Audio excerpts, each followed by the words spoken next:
Scratch a trans misogynist and a racist bleeds. It's an evergreen statement owing to the fact that the white European stereotypes of femininity used to attack trans women are firmly rooted in white supremacy.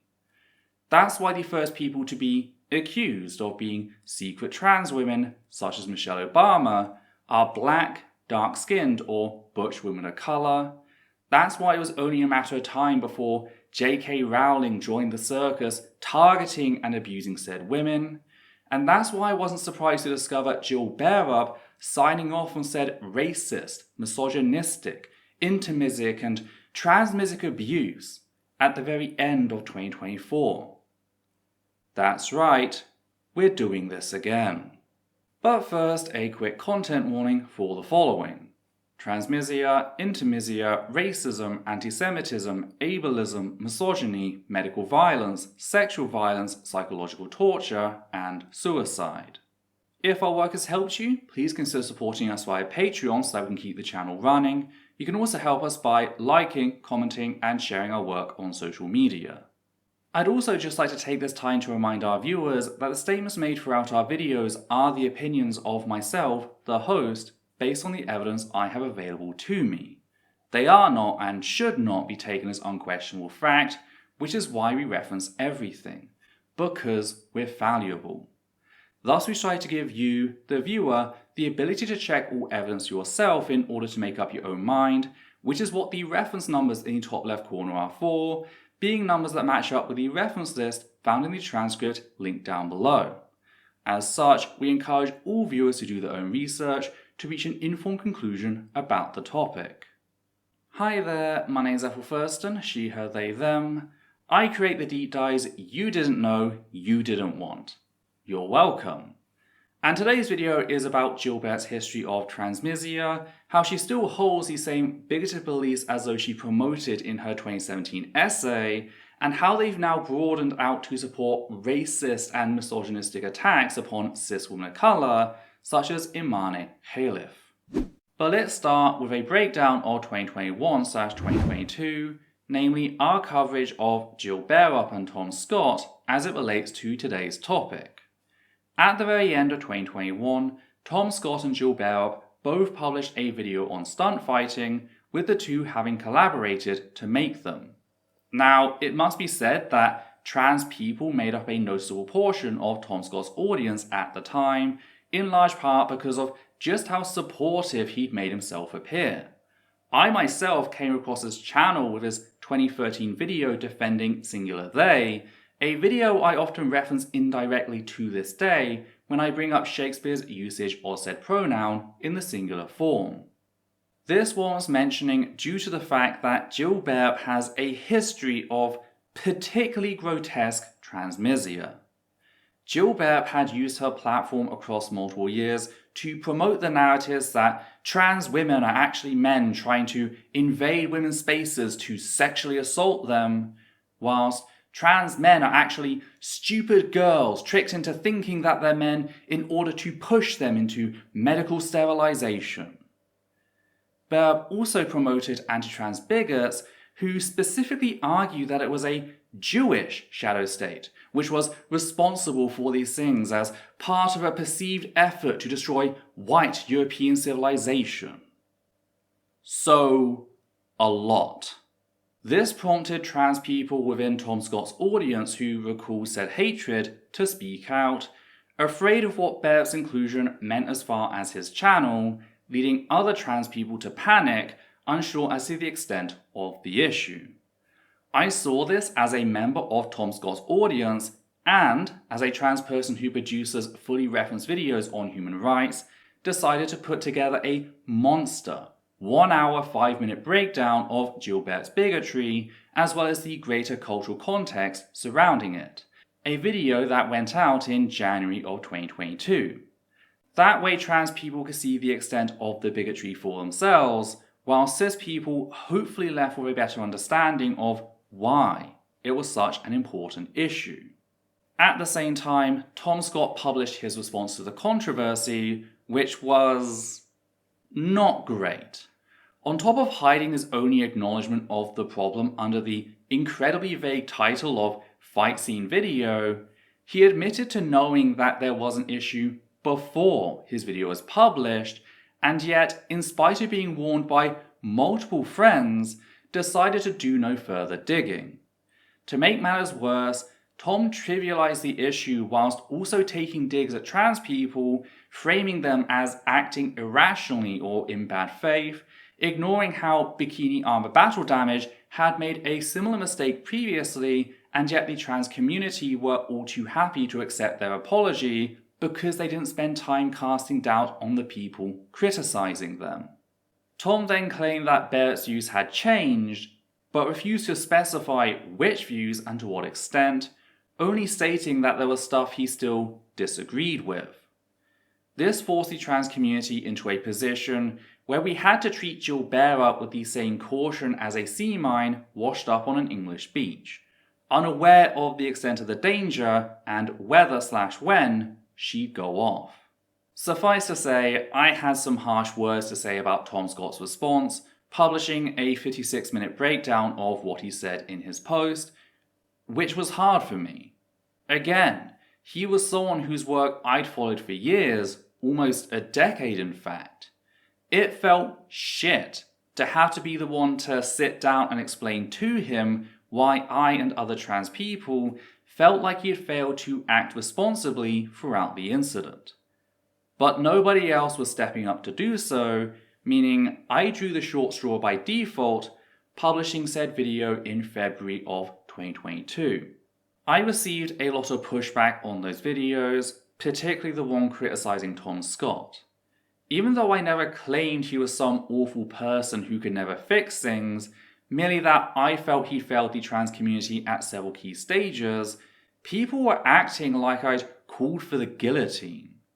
All I really wanted was to be able to go back to enjoying his videos with a sense of security as a trans person, something I was never able to achieve before he eventually retired from YouTube a couple years later. And yes, I did receive abuse for that, with people acting like I'd single-handedly killed his passion.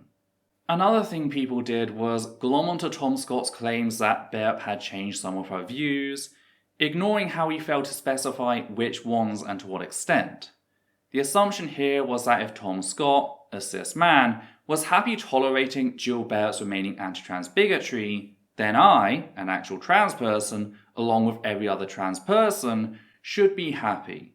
This was in spite of me explaining the horrific discrimination trans people were being put through at the time, with the UK government having just raised the age of full medical consent for trans people to 18, whilst it remains 16 for the cisgender population, echoing the discriminatory age or sexual consent laws that once targeted gay and bisexual people. Those videos are still up, though they are very rough, having been produced with a very short turnaround at a mental low point. Therefore, seeing as Bearup has decided to lie in her recent comments about what she'd originally said before going on to defend said points vicariously, I'll be covering most of what we covered in the original Bearup video, making this a sort of remake with additional discussion regarding J.K. Rowling and Imane Khelif. So you can treat this as a self-contained piece. That noted, let's move on to the post that prompted this follow-up, post made to, and I am not shitting you, a Patreon video in which Jill Bearup shared her hopes for the second installment of Hogwarts Legacy. Now, the video itself is terribly uninteresting. About the only thing worth mentioning is that Bearup is one of the tools still trying to convince everyone else that Hogwarts Legacy is a good game. No, what we're interested in are the comments, namely how, in response to someone stating that they felt a little disappointed to see Bearup promoting the game, noting how any purchase would go straight to Rowling's pocket and thus the bigotry she's come to embody, Bearup responded with, quote, "Having read the post which got J.K. Rowling into so much hot water in, 2020, I've concluded that if that's what constitutes transphobia, then basically every person I've ever met is also horribly, ragingly transphobic, even the trans ones, which seem to make the term a bit meaningless. If you don't feel that you can support her, or me or anyone else obviously, financially, because of her opinions, I completely respect that. But that's where I am. Incidentally, the reason we don't get into politics here is that I have been doxxed for expressing the opinion that gender-affirming surgery shouldn't be carried out on minors, and I don't have the kind of money for security that politics on the internet requires. I trust you all not to threaten to shoot me on sight because you disagree with my takes, but if you were wondering why we stick to games and movies, that is one of the reasons." End quote. Let's just get the disclaimers out of the way. For those of you who are new to my community, don't dox or threaten people for holding bigoted beliefs. I know I don't have to say this to my regulars since we've already cultivated an environment where such violence isn't tolerated, but to anyone else, I'm putting this up front before we begin breaking down Bearup's bigotry. Thankfully, we have a peaceful alternative which is to make as many people aware of the issue as possible so that they can make choices about engaging with her channel and merchandise. An option for those who purchased her book recently is to look into Amazon's 30-day return policy. And yes, that is why I've put the title of her book in the title of the video. If Bearup won't support your rights, she can't expect you to support her work. With that noted, let's move on to what she said regarding her beliefs, namely her claims to have simply expressed the opinion that gender-affirming surgery shouldn't be carried out on minors. This glosses over so much of what she actually said in her 2017 essay and various comments in the years that followed. Now, the 2017 essay that became the focal point of discussion opened by bringing up the Hyde Park incident earlier that year. I'm not going to go terribly into detail. I have a standalone breakdown of what actually happened using multiple camera angles if you'd like to know more. Following a cancelled debate between Stonewall and a pair of gender-critical fascists, the gender-critical group made their way to Speaker's Corner in Hyde Park, followed close behind by a group of trans protesters. Once there, the group separated and began chanting at one another, at which point a 6-year-old gender-critical fascist with a history of publicly defending the English Defence League, Mario McLachlan, began recording trans protesters trying to get their faces. It must be noted that gender-critical fascists had a marked history of posting trans people's faces to sites such as the now-defunct genderidentitywatch.com to try and encourage people, mostly cis men, to target us with physical and sexual violence. This context led one person to run out and try to slap the camera out of her hand before retreating. McLachlan felt safe enough to follow said person even as they slipped behind the group of trans protesters who warned McLachlan to stay back. When McLachlan ignored said warnings, physically barging her way into the crowd of protesters trying to force them apart, they pushed back, causing a scuffle to break out. McLachlan grabbed some random person in a headlock, that is to say, someone other than the person who had slapped the camera, dragging them towards the anti-trans crowd in the confusion, dropping her camera in the process. Once things had settled a bit and the trans protesters realized they were missing someone, they looked over to the anti-trans crowd and saw McLachlan shaking their friend back and forth violently. The trans protesters rushed over, forcibly freeing their friend, during which McLachlan was pushed to the ground. McLachlan and her fellow fascists tried to spin this as her being assaulted without provocation, yet nobody besides the original person who had slapped her camera were found guilty of anything, with said person being given a small fine, and the courts refused to award McLachlan any compensation for her camera on account of how it was destroyed when she chose to violently escalate things by barging and then choking random people.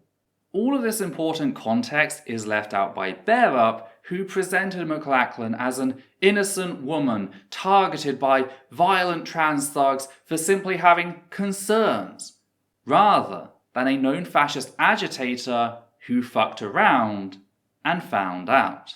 The only hint of McLachlan's true nature in Bearup's article comes in the way that Bearup quite literally opens said piece attacking the idea that it's okay to punch Nazis, referencing Jesse Single's article titled "The Careful, Pragmatic Case Against Punching Nazis." Jesse Single is a gender-critical fascist with a documented history of stalking and harassing trans people, including publishing their private medical information without consent. Suffice to say, the inclusion of this article goes a long way to show that Bearup is fully aware of the fascism at the core of gender-critical fascism. In my experience, the only people afraid of the public being willing to punch Nazis are Nazis. Bearup also chose to lie about what those apparent concerns were, specifically regarding the then pending Gender Recognition Act reform that would have allowed a trans person to obtain a Gender Recognition Certificate, or GRC, via a legal declaration, sometimes known as self-ID. This was proposed as a replacement to the current system that forces trans people in the UK to go through a medicalised process.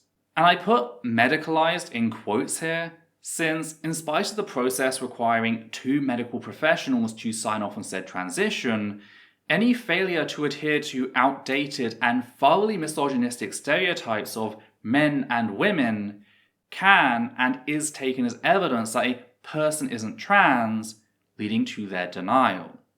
I had a friend who was forced to wear dresses to her consultations after her doctor told her that only men wear trousers, women wear dresses, therefore I think you're having doubts. I hope it goes without saying just how dehumanizing said process is. Well, this is how Bearup chose to present the topic. Quote, "Gender self-identity. If you say you're a woman/man, then you are a woman/man and can have the gender recognition certificate to prove it. No diagnosis of gender dysphoria or action on your part is required. You're a man/woman now, and you and your vulva are entitled to access male-only spaces, and you and your penis, and beard, if you feel that way inclined, are entitled to access female-only spaces. You know, changing rooms, prisons, sports, toilets, that sort of thing." End quote. Clearly attacking the idea that trans women, particularly those who haven't undergone gender confirmation surgery or those who are gender non-conforming, have the right to access women's spaces on grounds of self-declaration. She then goes on to explicitly connect those concerns to safety, bringing up trans rapists before sarcastically declaring that, quote, "They deserved it, those nasty lesbians and feminists and transsexual women with their ridiculous concerns about women's safety. Who cares?" End quote. The transsexual women here refers to the singular token trans woman Miranda Yardley, who has since been cast out and subsequently abused by gender-critical fascists after she outlived her use. Except there's just one big problem with this overall narrative, and that's the fact that self-ID was already the standard for public spaces within the UK, such as changing rooms and toilets. For you see, anyone in the UK can change the gender marker on their personal ID without a GRC. All it requires is a legal declaration, the very same as the reform suggested for obtaining a GRC. The only thing a GRC actually allows for is for one to change their birth certificate, which is in turn needed to change their tax forms, marriage certificate, and pension forms. Private documentation, that's all the reform actually impacted. Anything you use day to day, like your passport or driver's license, already operated under self-ID. Add to this the fact that a trans person's access to gender spaces was already legally enshrined as part of the 2010 Equality Act, regardless of whether or not they'd medically transitioned, and we can begin to see just how dishonest this entire narrative really is. This was already the case with respect to changing rooms and toilets, yet we hadn't seen a surge in violence within these spaces. And it's not like things have changed in the years since. We actually now have peer-reviewed science that demonstrates definitively that trans-inclusive spaces such as bathrooms and changing rooms do not lead to an increase in violent crime within these spaces. It was an invented narrative, a boogeyman created to present the rights of trans people, specifically trans women, as being at odds with the safety of cis women, revealing these concerns to be nothing more than a transmisic lie. A lie Jill Bearup willingly made herself an accessory to in order to hurt trans people. As for prisoners, Bearup had the following to say in her 2017 article, quote, "Go ahead and punch women who are concerned that a double rapist, that is to say someone who non-consensually stuck a penis into, in this case, a 13-year-old girl and a disabled 15-year-old girl, is serving a sentence in a woman's prison, penis and all, because, you know, they have a certificate saying they're a woman, with a penis, which they have non-consensually stuck into vulnerable women," end quote. An argument Bearup repeated in a post she made to YouTube in 2018, asserting that, quote, "The women of Mumsnet, at least the ones who frequent the feminism board, the third largest board by traffic, are furious because Karen White, a paedophile and a literal child rapist, was transferred to a women's prison because Karen is a trans woman, and in under a week had committed 4 sexual assaults on female prisoners. This is not even the first example of this exact thing happening, it's the most recent and well known. To give you some context on the last one, the average number of sexual assaults in all female prisons in the UK in a year is about 12, somewhere between 12 and 15 I think. Thanks for screwing up the statistics with your penis, Karen." Incidentally, Karen White has form for raping a woman in a hospital ward, end quote. Now, I don't know where Bearup got her statistics. What I do know is that women's prisons are not some feminist utopia. In fact, back in 2002, women's prisons accounted for 12% of all sexual assaults that occurred in prisons, whilst only making up around 6% of the prison population. This rate has since equalised with men's prisons, but it still highlights the fact that cis women are also rapists. And yes, I know that under UK law, rape is limited to penetration by a penis, but as someone who was raped by a cis woman as a 6-year-old child inside a domestic violence refuge, I really don't give a shit about the UK's weird limits on said term. Sexual assault isn't made better or worse by the absence or presence of a penis, it is still violating whether it was via a penis, fingers, or some other foreign object. The UK would be better in joining more civilized nations by updating its language to reflect such. Thing is, self-ID and GRCs have no relevance to which prison a trans person is placed in. Prisons at the time operated on a case-by-case basis, same as domestic violence shelters and rape crisis centres. Meaning this entire thing is just a red herring, at least as far as the actual topic. What it does do, however, is tell us about Bearup and how she perceives trans women. Because Bearup doesn't argue that cis women who engage in sexual violence against their fellow inmates should be moved to a men's prison, only trans women. This reveals a discriminatory double standard in which a trans woman's crimes are used as justification to strip them of their human right to self-identify and subject them to extreme psychological torture. Yet the real kicker comes when we acknowledge the fact that by attacking self-ID, Bearup is automatically treating every trans woman as a rapist by default, of being guilty of sexual violence until proven otherwise. And this extends to every trans woman, even those serving time for non-violent crimes, such as Vicky Thompson. Vicky Thompson was a trans woman who had grown up in and out of care her entire life. She lacked every available opportunity and, as a result, turned to shoplifting to make ends meet. Vicky was put on probation, but without support, that merely acted as a delay before she was sent to prison, a men's prison, in spite of her crime being non-violent in nature. It should be noted this wasn't her first time in a men's prison, with her having been raped repeatedly the last time.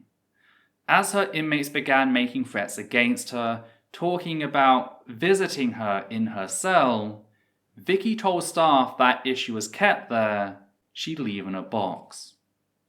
The prison staff, having normalized rape as an extension of the prison system, their workplace, chose to do nothing to protect her.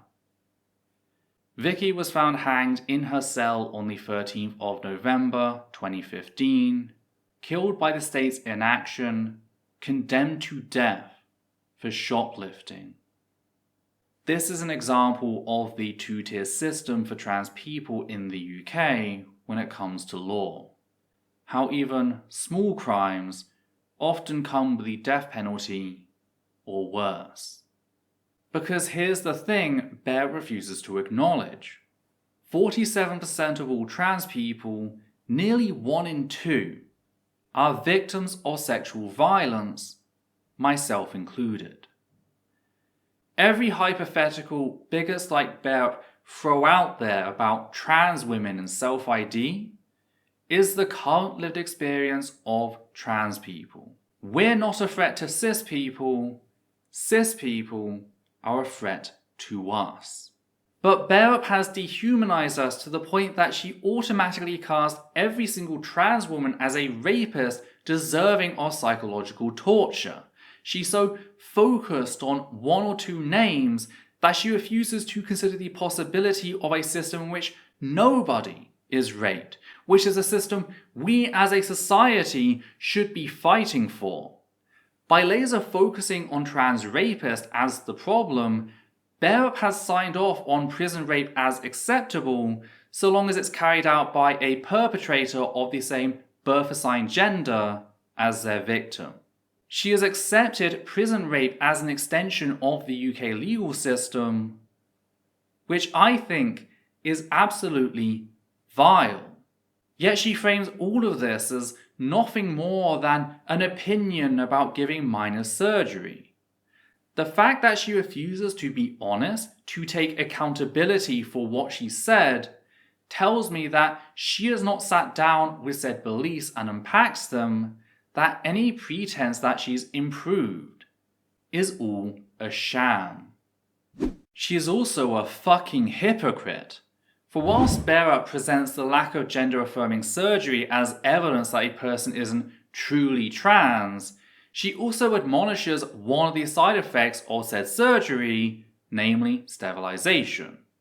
For while she claims to have simply expressed the opinion that gender-affirming surgery shouldn't be carried out on minors, her exact words with regards to trans masked folk were, quote, "It doesn't include the right to hand out sterilizing drugs to and perform double mastectomies on gender non-conforming 13-year-olds. Come on, Texas, sterilize your teenager with testosterone." End quote.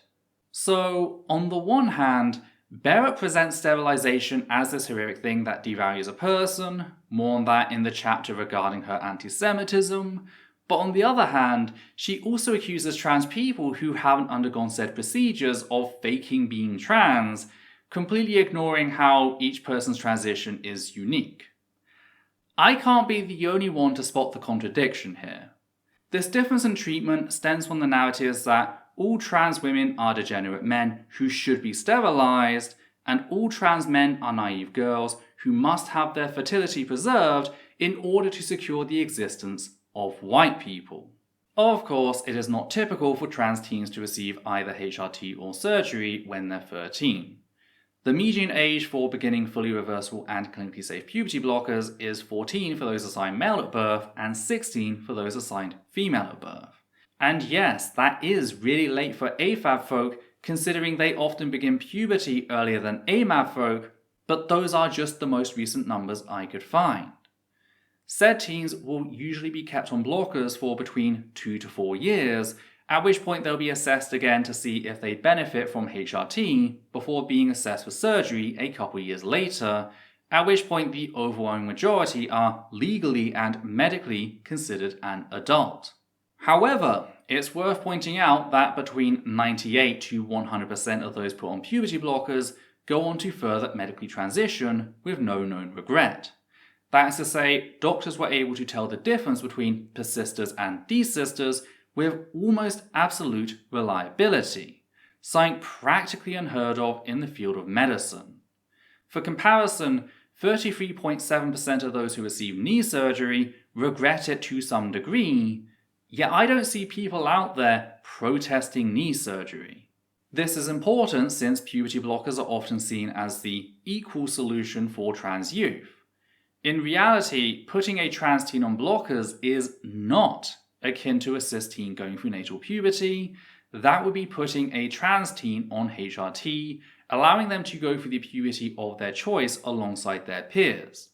Now, we don't typically do that, in spite of the doctors being able to predict who would benefit from HRT with near perfect reliability, due to fears by cis people over the possibility that a cis child might transition and thus have to detransition. But it certainly highlights how, if we were to be fair, we would just give trans youth HRT.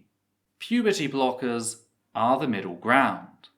And there are rare cases in which this has been done, specifically in the States, including the one Bearup actually referenced in a 2017 article, that of Landon Ritchie.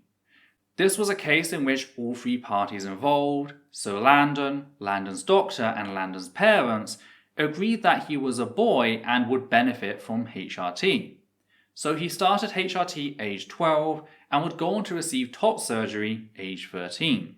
Now, we aren't privy to what happened behind closed doors, the reasons why he was started on HRT so early compared to the vast majority of cases which use blockers.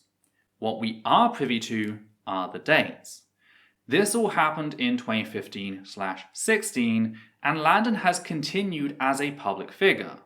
He's actually the current policy coordinator for the Transgender Education Network of Texas, and recently spoke out about the state's attempts to create a list of trans people for some unknown reason. So Landon, now 21, does not regret said transition at all.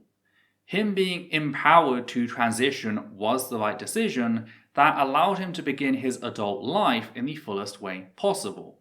Though again, this is not typical for Europe, where most teens are not put on HRT until they're 16 or offered surgery until they're 18. Another thing worth bringing up is the fact that Bearup took a screenshot of one of Landon's Instagram posts showing his top surgery, keeping in mind that he was 14 at the time, and blasted said medically intimate photos across the internet without his consent in an attempt to argue that Landon should be stripped of all bodily autonomy. This was an incredibly violating act of violence, something I consider to be akin to revenge porn, and is part of a pattern of behaviour with gender-critical fascists. Suffice to say, this is something I wish I'd done more to highlight in my original breakdown, which is why I'm glad I got the chance to do so with this video. This entire narrative, this idea that young trans men and AFAB trans folk are being pressured into medically transitioning, strips trans masks of their voice, treating them as nothing more than weak-minded infants, all as part of an effort to strip them of their bodily autonomy. It is entirely dehumanizing and forms one of the two pillars of gender-critical fascism. It also assumes that Landon's doctors and/or parents has some nefarious ulterior motive, and that bigots such as Bearup, strangers who have never even talked to Landon, know better and has some sort of paternalistic authority to override their autonomy. Because yes, children can medically consent within certain parameters. That's the entire basis of Gillick competence in the UK, a standard of law created by feminists to ensure that teenage girls could access birth control without parental oversight, so long as they could demonstrate a comprehensive understanding of the medications and its side effects, a standard that was subsequently adopted into the field of medicine as a gold standard. A parent's responsibility to make medical decisions for their child ends the moment that child can make such a decision for themselves. There is no such thing as parental rights, merely responsibilities, and there's certainly no such thing as random internet stranger rights, like Bearup is pretending in her article. And there's a very real cost attached to this narrative, a cost paid in the blood of trans youth. For when anti-trans bigots lie about trans youth being pressured into medical confirmation, what they're actually seeking is a ban on all gender-affirming care, including the fully reversible and clinically safe puberty blockers. We saw this exact thing during the Bell v. Tavistock case in how they used someone who had transitioned as an adult as proof that gender-affirming care for minors is dangerous, successfully getting blockers banned on the NHS. And while said ruling was overturned the very next year, the damage was already done.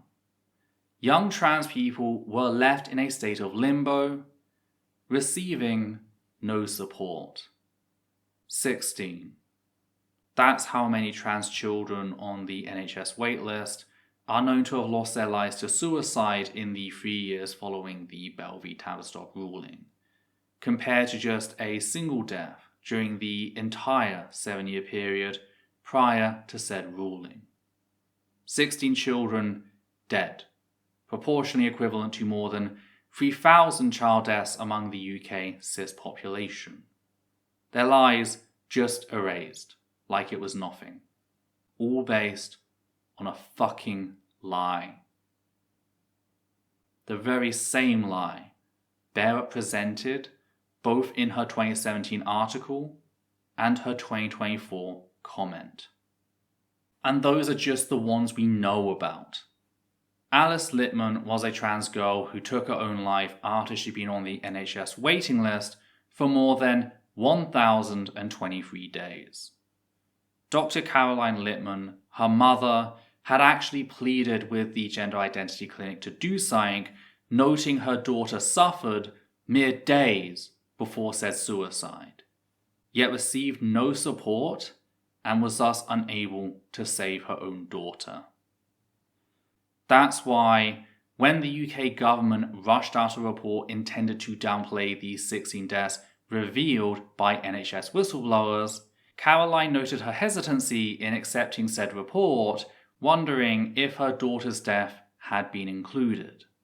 That's when Caroline began sending Freedom of Information requests, trying to see if her daughter's death had been included in the data sent over to the auditor Lewis Appleby, receiving several replies that dodged the question, yet she refused to give up, continuing to send new requests until she finally received a straight answer on the 11th of October.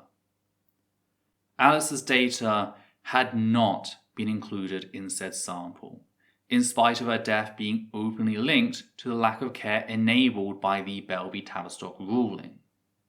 The report was a sham intended to bury the government's victims. In Caroline's own words, quote, "On the day the UK government announces a permanent puberty blocker ban, I learn Alice's data was not included in data sent to Appleby to assess for his rushed DHSC report that dismissed whistleblower claims of increased suicide in trans youth since Bell. The report is a proven sham. I am shaking. I am relieved. I am devastated. I am furious. I am bereft. The puberty blocker ban is a death sentence for some particularly vulnerable trans youth. It is unconscionable. When will the people with the power to help sit up and listen? It's a scandal, a cover-up, a crime. I'm so sad." End quote. So, whilst Bearup frames this as her simply expressing the opinion that gender-affirming surgeries shouldn't be carried out on minors? This is the very real cost of the lies she has helped promote. Lies she continues to promote to this very day, as we'll discuss later.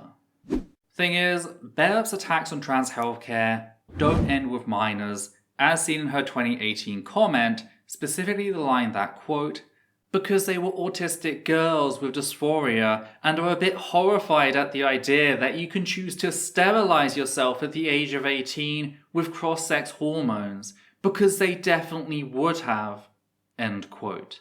Jill Bearup is just straight up telling us that she believes adult trans men and AFAB trans folk should be stripped of all bodily autonomy, their human fucking rights, for no reason other than their autism. This is her treating autistic people as subhuman, whilst acting like she's doing so as part of some benevolent desire to protect them. She isn't. This is just straight up authoritarianism. This is based on the thoroughly ableist assumption that autistic people are simple-minded fools and are thus easily duped. That due to rigid thinking, we see society's ridiculous gender stereotypes, realize that we don't align with those associated with our birth assigned gender, and thus conclude we must be the opposite gender.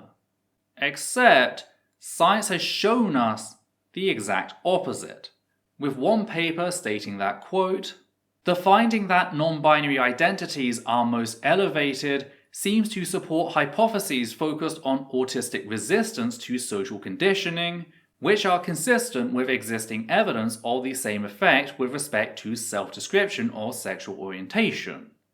Perhaps elevated rates of trans identity in autism might result from a rejection of the binary cisgenderist norm, which, combined with a below-typical concern for social norms, could promote the disclosure of the identity. End quote. To clarify what they meant by elevated, the study found that 94% of autistic trans people in the sample were non-binary, meaning they did not adhere to societal stereotypes of either masculinity or femininity, but rejected them completely. So the idea that autistic people are easily manipulated by social norms flies in the face of everything we know, relying entirely on ableist attitudes towards the neurodivergent that present us as subhuman as justification for the removal of our rights, including bodily autonomy. Which brings us to the who and why, as in, who does Jill Bearup think is responsible for pushing medicalization onto trans children, and to what end? And this is where things become a lot more difficult to pin down, and that's likely by design. One thing to note, however, is Bearup's obsession with fertility, as if being infertile is the worst thing that can happen to a person and not, being psychologically tortured to the point that many opt to end their own lives. This is a cornerstone of gender-critical fascism, being shared by the likes of Kelly J. Keane Minshall. Well, what's the alternative? We either stand firm or we let more and more kids get sterilised. We get more and more kids get gaslit at schools. There's no choice. Once you know what's going on, you can't go back to not knowing. You can't unsee the fact that they are gaslighting children and putting women at grave danger. It's just like these kids have no idea what they're supporting. That groomers support trans youth. And Keane Minshall very clearly has names in mind when she presents this narrative, yet she clams up when pressed for those names, as heard in this interview with Kim Hill. When you were asked about the motive of the trans lobby, you said at the extreme end, it's very dangerous people who want access to children and an entire dismantling of society. Do you think that that is not catastrophizing? Do you not know about the billionaires the billionaire men who are pushing this ideology and funding it? Are you not aware of those people? No, tell me more. Are you saying That doesn't happen. No, tell me more. You just need to... No, women across New Zealand, they are very, very aware that there are men in women's spaces, men in women's sports, and they are giving carte blanche access to, unfettered access to women's spaces as soon as you say that those men are part of the transgender ideology. As soon as a man basically puts on a dress, he is given unfettered access to women's spaces, including prisons, including rape crisis centres. And I just think it's absolutely preposterous if you don't think women across New Zealand are afraid of that. Could you please tell me a little more about the billionaires funding the transgender lobby? Well, yes. You've got Big Pharma, for example. They make a substantial amount of money out of transgenderism. I want to know why it's not important to a journalist to address the fact that there are men in women's spaces. It's really important as a journalist for me to know more about the billionaires funding the transgender lobby. And since you raised it, I'm interested to know further details. What can you tell me? Well, I would like to know why, as a journalist, you are prepared to be distracted by that, as opposed to... But you mentioned it. The likely reason why she's so hesitant to name names is because all the names forwarded by gender-critical fascists are Jewish. When gender-critical writer Helen Joyce went on to publish her book Trans, When Ideology Meets Reality, she lists 3 names whom she believes are responsible for the indoctrination of young girls, namely George Soros, John Stryker, and Jennifer Pritzker, all 3 of whom are Jewish. This is in spite of there being plenty of wealthy non-Jewish folk who also support trans people. The reason they don't get mentioned is because these supporters of the rapid onset gender dysphoria myth believe that it is a Jewish shadow state that is pushing transitioning onto young white girls, getting money in the process before using that money to further their control. It is modern-day blood libel. Yet she's not alone. Helen Joyce was famously accused of plagiarism by self-ID journalist Jennifer Bilek, with Bilek claiming Joyce had stolen from her 2018 Federalist piece, "Who are the rich white men institutionalizing transgender ideology?" Except there's just one problem. Bilek wasn't the first to accuse a Jewish cabal of being behind the apparent rise in transgenderism. No. One of the earliest sources of said blatant antisemitism was a popular gender-critical fascist by the name of Magdalene Burns, someone known for their particularly abusive form of racist transmisia, who also took whatever opportunity she could to promote the conspiracy that the trans community was funded by Jewish billionaires. And wouldn't you know it, this is the very same Magdalene Burns that Jill Bearup presented as an authority in her 2017 article, years after she'd begun spouting anti-Semitic drivel. This is what I mean when I say that Bearup promoted bigots who routinely asserted that trans people are a Jewish conspiracy intent on decreasing white fertility to bring about the Great Replacement. A connection Bearup is not defeating in her 2024 comments, seeing as how Rowling's 2020 essay, the one Bearup explicitly mentions, was the essay in which Rowling said the following, quote, "Months later, I compounded my accidental like crime by following Magdalene Burns on Twitter. Magdalene was an immensely brave young feminist and lesbian who was dying of an aggressive brain tumor. I followed her because I wanted to contact her directly, which I succeeded in doing. However, as Magdalene was a great believer in the importance of biological sex and didn't believe lesbians should be called bigots for not dating trans women with penises, dots were joined in the heads of Twitter trans activists and the level of social media abuse increased." End quote. Now, I explicitly called out Magdalene Burns' anti-Semitism in my original 2022 video, so there is no chance in hell that Bearup doesn't know about it as she defends an essay glorifying Burns in her 2024 post. Bearup knows Burns is a horrific anti-Semite, she knows Rowling glorified Burns, yet Bearup thinks that glorification is acceptable, that no reasonable person could take issue with that, something that really demonstrates just how far gone Bearup truly is. Thing is, it's not just the anti-Semitism that Bearup doubles down on in whitewashing Rowling's 2020 essay.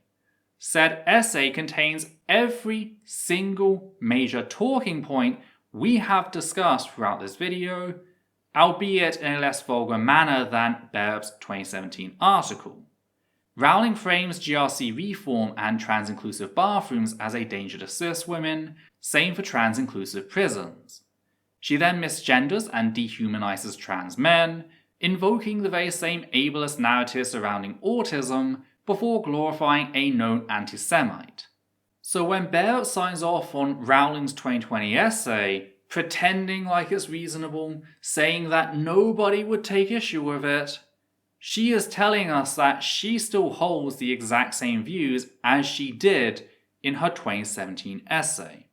The only thing that has arguably changed is the tone. But tone doesn't stop something from being harmful, and that needs to be called out. This is why I effectively remade my original video. Had Bearup just gone after Imane Khelif, I would have just stuck to that. But she didn't. She lied about what she said and then defended said positions vicariously through Rowling. Bearup is still the same horrific bigot on the inside as she was back then. She is still dangerous. The last thing I want to discuss before moving on to Bearup's attacks on Imane Khelif is a very telling statistic, at least when brought up in relation to the claim that trans youth are being pressured into medically transitioning as part of some Jewish conspiracy, and that is the desistance rates of those referred to gender identity clinics, which ranges somewhere between 61 to 98%, with an average of 85.1%.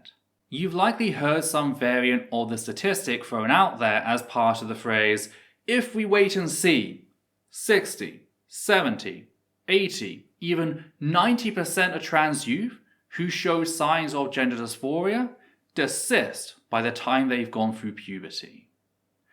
This is often presented in juxtaposition to the 98 to 100% persistence rate for trans youth placed on puberty blockers, with the implication being that said blockers make trans youth medically transition. Except that's not what the 85.1% statistic shows. What it actually shows is how important it is to consider the way language shifts over time. You see, this 85.1% statistic comes from sources which had been published or were being written up prior to the release of the DSM-5, that's the diagnostic manual that gave us the concept of clinical gender dysphoria. That is to say, high levels of psychological distress resulting from a mismatch between a person's assigned gender and their actual gender. Ergo, that is not the definition these sources use whenever they use said term. What these sources defined gender dysphoria as was any perceived gender variant behaviour that led a child to be referred to a gender identity specialist, usually by an untrained adult, e.g., a parent, teacher, or school counsellor. The researchers actually stressed this in a letter to the editor when an earlier analysis of data was being misused by anti-trans bigots, with the researchers stating that, quote, across all studies, the persistence rate of gender dysphoria has been approximately 16%. What should be emphasized is that these studies did not use the fairly strict criteria of the DSM-5, and children could receive the diagnosis based only on gender variant behavior. With DSM-5 criteria, the persistence rate probably would have been higher. End quote, emphasis added by me. So when someone says that 60 to 90% of all trans youth desist, what they actually mean is that between 60 and 90% of all trans youth referred to gender identity clinics by an untrained professional are assessed, found to not show signs that they benefit from medically transitioning and leave without receiving any medical support, such as blockers. That is why almost 100% of those placed on blockers go on to further transition, because they have gone through a medical screening process to ensure that they're one of the few who would benefit from the medications and subsequent HRT and surgery. Puberty blockers don't cause medical transitioning. This is just an example of the survivorship bias in motion. Because, fun fact, the team that gave us the desistance rates on referrals, they're the same team that gave us the persistence rates on puberty blockers. What's more is, that very same team found reliable differences between children who likely wouldn't benefit from medical transitioning and those who would. Differences which allow them to figure out who to put on blockers and reach such a high degree of success. And the reason I'm going so into detail about this is rather simple. If there actually was some shadowy cabal hellbent on medically transitioning trans youth, why would they be sending away the vast majority of children referred to them? Children who are practically handed to them on a silver platter. It doesn't make sense. If people like Bearup were honest, you'd expect most, if not all, of said children referred to gender identity clinics to be put on blockers, but that's the exact opposite of what we observe. Because there isn't an effort to pressure trans youth down a medical path. That is a myth, and a dangerous one at that. And hopefully, you can now spot the linguistic trick at play the next time you see it out in public. Which just leaves us Gilbert's targeting of Imane Khelif. After the person who first questioned Bearup's support for Rowling noted that they disagreed, a second member of Bearup's audience spoke out, bringing up the horrific shit Rowling has done more recently, labeling innocent trans people as predators and targeting numerous cis women of colour, including Algerian gold medal boxer Imane Khelif, Taiwanese gold medal boxer Lin Yu-ting, and Zambian football star Barbara Banda. Now, Bearup only responded with regards to Imane Khelif. She completely ignores the other cis women of colour Rowling has attacked, as well as how Rowling's labelled innocent trans people as predators solely because they're trans. Yet Bearup still felt the need to defend Rowling's racist attacks on Imane, stating that, quote, "I don't think that lawsuit is proceeding, I'm going to be honest.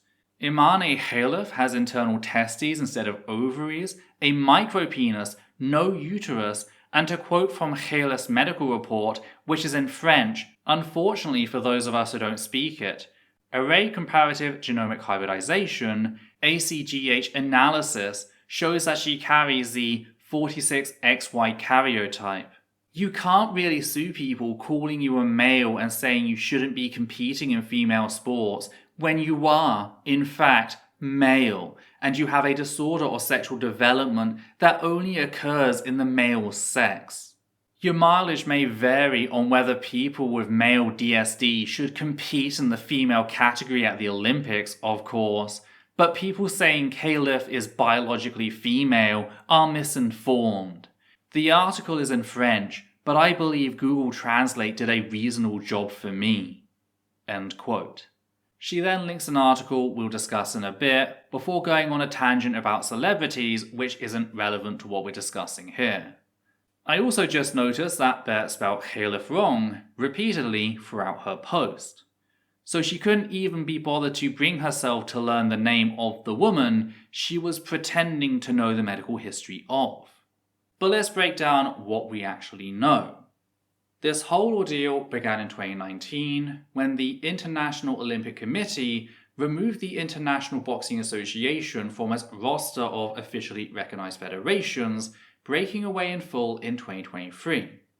This was done due to known Russian corruption inside the organization, and the decision was ultimately upheld by the Court of Arbitration for Sport in 2024, effectively banning the IBA from the Olympics, angering said organization by limiting its power. Meanwhile, at the 2023 World Boxing Championships, Imane defeated a previously undefeated Russian boxer in an early round bout, bruising the ego of the Russian state.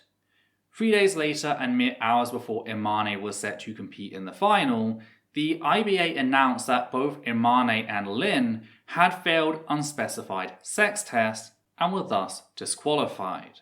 Which brings us to the Olympics and how, in an attempt to embarrass Lin, Imane and the IOC, the IBA began reaching out to tabloid papers claiming that Imane and Lin were secretly men who had failed unspecified sex tests. Now, we know for a fact that the IBA was lying because when they eventually told us who had apparently conducted the tests, namely the World Anti-Doping Agency, said agency came forward to explain that they only do tests for doping. They do not conduct sex tests. The whole thing had been a lie. Sadly, the facts did not matter to the fascists who had picked up the story, such as Rowling, who continued to promote said Russian propaganda to her 40 million followers, calling down what can only be described as a plague of racist, misogynistic, intermissic and transmissive abuse upon Imane. Thankfully, Imane has her country's support and has opened a lawsuit against Rowling and other figures such as Elon Musk, which is the case the second person calling out Bearup linked in their comment. Which brings us back to Gilbert's defense of said abuse, with her assertion that Imane is intersex. Her proof? A right-wing paper, Le Correspondent, published a photo of an unverified document claiming that Imane is intersex. A paper that Imane is now preparing to sue with the support of the IOC. Now, keep in mind that, by suing said paper, if it is a genuine medical report, said report will be entered as evidence, thus making it publicly available to all. So, if it were real, the last thing Imane would want to do is begin a lawsuit, which to me is very strong evidence that this is just another fraudulent claim, just like the IBA's supposed test with the World Anti-Doping Agency. In fact, I personally think that it is incredibly likely that this report was cooked up by the IBA to trick the tools over at Le Correspondent into thinking that it was an actual medical report in order to further harm the IOC's credibility and Imane. I can't say that with certainty, that's just a hunch, but it is the most likely explanation at this point. So yes, Jill Bearup is willingly promoting Russian propaganda without actual verified evidence to support her position. Why? Well, to accuse a cis woman of colour of secretly being intersex, and thus, in Bearup's bigoted mind, not a real woman. And this is solely because Imane, as a butch woman of colour, doesn't fit Bearup or Rowling's misogynistic ideas of what a woman is. That is quite literally all they have to go on. Misogynistic and racist stereotypes. Fact is, there's so much more to unpack beyond the core bullshit. For a start, they're called differences in sexual development, not disorders. The people who use disorders in this context are those who have pushed for intersex infants to be surgically mutilated and even sterilized, purely to make them aesthetically pleasing, and to ensure that they cannot have children of their own, and thus don't pass on their perceived degeneracy. This is eugenics speak. Bearup is going all-out Nazi in her language towards intersex people. It's also massively hypocritical of her to accuse trans people of surgically altering children with no regard for their health, only for her to use the language invoked to justify that very violence against intersex infants. Not even children, literal infants. Second, even if Imane were intersex, she's still a cis woman. Even the Le Correspondent article Bearup links acknowledges that she was assigned female at birth, raised as a girl her entire childhood, and pushed into the role of a woman by society. Yet the moment she did well, the moment she achieved something incredible, suddenly she was no longer a woman. Even if Imane were intersex, she trained as a woman, competed as a woman, and won as a woman. Ergo, she is a woman. To declare her anything else is just dehumanizing. It also needs to be stated that the same would be true even if Imane were a trans woman. A trans woman is a woman, she has a body, ergo, that body is female. But by arguing that Imane is male because she is supposedly intersex, Bearup is just using male/female as a way to misgender people she personally hates. It's really not subtle and doesn't become any less bigoted just because she switched the words. I just feel really sorry for Imane. Could you imagine becoming an Olympic gold medalist, the best of the best, only to have your victory tarnished by racist misogynists upset that you beat all the white women? Because that's all this actually boils down to. Sour grapes by white people who still believe that they are superior to everyone else. Sadly, those grapes carry a very real danger. As warned in the section on Berup's homophobia in the 2022 video, the bit after we discussed the way she made a homophobic jab at gay men as being hypersexual rather than people demonized as such by allo-cishet society, namely how policing people's gender based on appearances has always led to violence against cis women. Cis women, particularly butch lesbians, women with shorter hair, and women of colour, have been targeted and even assaulted because their attackers assumed that they were men on appearance alone, just like Bearup and Rowling. This was a well-documented phenomenon as far back as 2016. Hell, even gender-critical fascists have been made the target of such bigotry, with one being attacked for competing in sports and then inside an airport bathroom, only to come out and parrot the very drivel that led her to be targeted in the first place. And it's not just adult women who are harmed by this.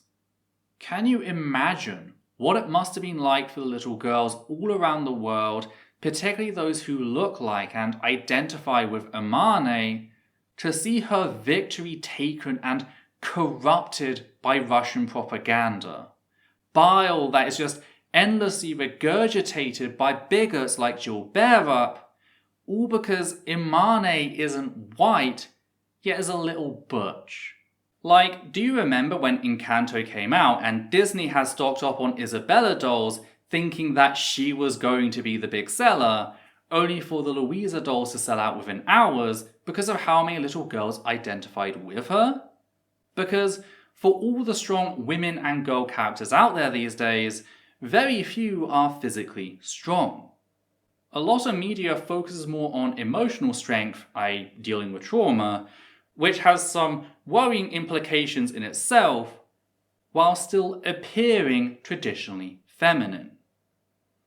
Point is, there's a marked hunger for strong butch representation among young girls, and sports is one of the few places where they're practically guaranteed to see that accepted. Or at least, it was. Can you imagine the body image problems such girls are likely to develop after seeing just how much vitriol is targeted at Imane for the way she looks? How many girls are going to seriously harm themselves in a desperate attempt to appear feminine enough in the white European sense, just so as not to be abused by people like Bearup and Rowling? I have no doubt in my mind that a number of young girls had their dreams crushed this Olympic season.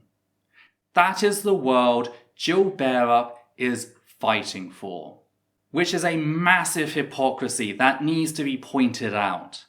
Bearup presents herself as this persona, The sword lady, as I've seen her referred to. She talks about being a badass cis woman whilst surrounding herself with armor and weapons. Yet the moment a cis woman of colour achieves something incredible, defeating a bunch of white women, Bearup is first in line to defend racist, misogynist, intermisic, and transmisic attacks on her. This is the betrayal of the great lie she has sold her audience. And I think more people should be made aware of said fact. It also didn't escape my notice how the Le Correspondant article didn't really go mainstream. It didn't receive nearly as much attention as the original incident, yet Bearup still knew it was there. That suggests to me that Bearup has not been as disengaged as she might want you to think.